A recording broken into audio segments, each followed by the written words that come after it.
I don't know if you're using one of these services. It's called LastPass. Oh my God, it saves my life. If you're going to start having a lot of login and passwords for all your clients, this thing is a lifesaver. You basically subscribe to it for the year. I want to say it was like 18 bucks. It was really, really cheap. And what it does is it stores all of the login information for every site that you visit for every time that you log in. So it can either generate a fake, it'll make up its own if you want it to, and it remembers it, or it'll keep all. So these are like all my clients. And if I click on any of these are all the accounts that I go to that is automatically saved in there. So I don't have to remember the passwords and the logins for any of these are already in here. So for Pinterest, when I go to Pinterest, I'll show you in a minute. And you can see, like if you had to give it out, that's their password. So every time you go to a new site, it'll ask you, do you want to save this to LastPass? And you can decide who you want it to go under. So basically, if I was to go over here to Pinterest, I'm logged in, so I'll have to log out. So I'm going to log out. It is like so cool. Oh, actually, you know what? We'll show you to Facebook because that's the one that saves my butt. Let's log out. Let's go to Facebook. Log in. I'm gonna log out. So it does. You see that little 9 right there? When I click on it, it gives me all of my. These are all of my clients, and all their information is stored in there. So if I wanted to log in as Rhonda, I log in as Rhonda. If I want to log in as my husband or a client or another client, that's it. Boom, it's right there, and you log in.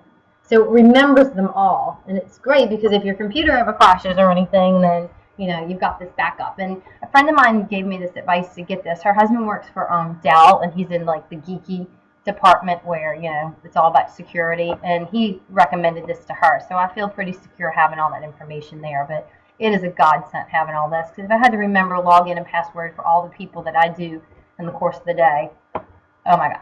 So basically it just stays up here like a little hootlet. It just stays up at the top and it just stays active. You can close that screen and it'll stay there all day long.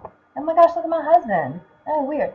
Anyway, here's another really cool thing. It's called Flipboard. And Flipboard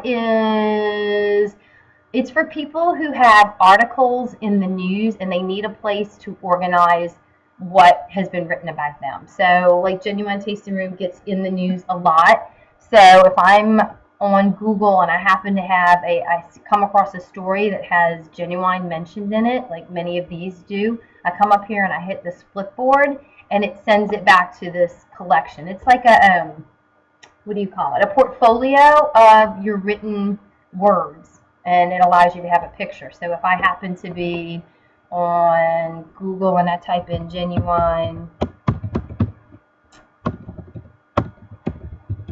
community impact, then maybe in the paper. If I can spell right today, oh my God, what's my problem? Let's see, there's an article.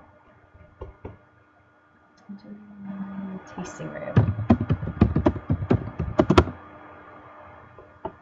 Right, so here, they were in the paper.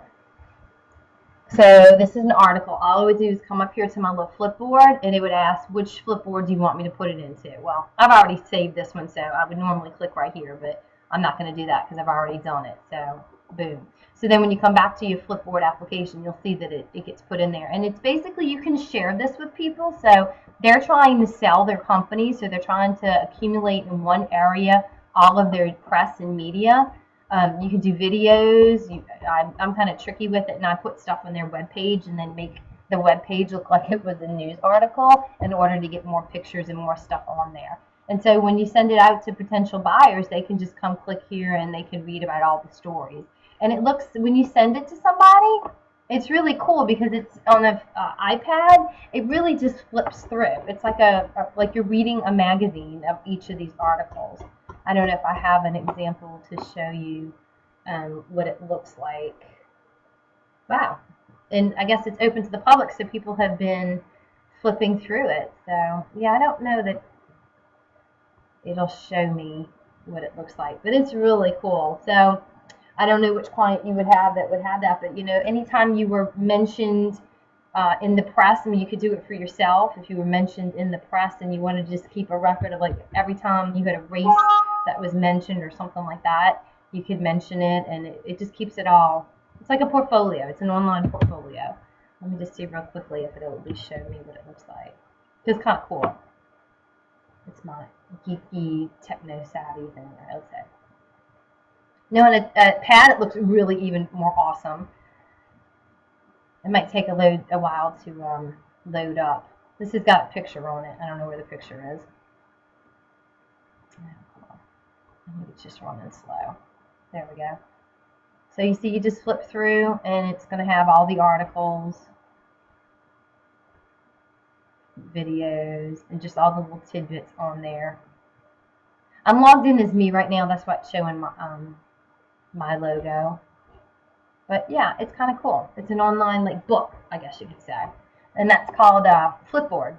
So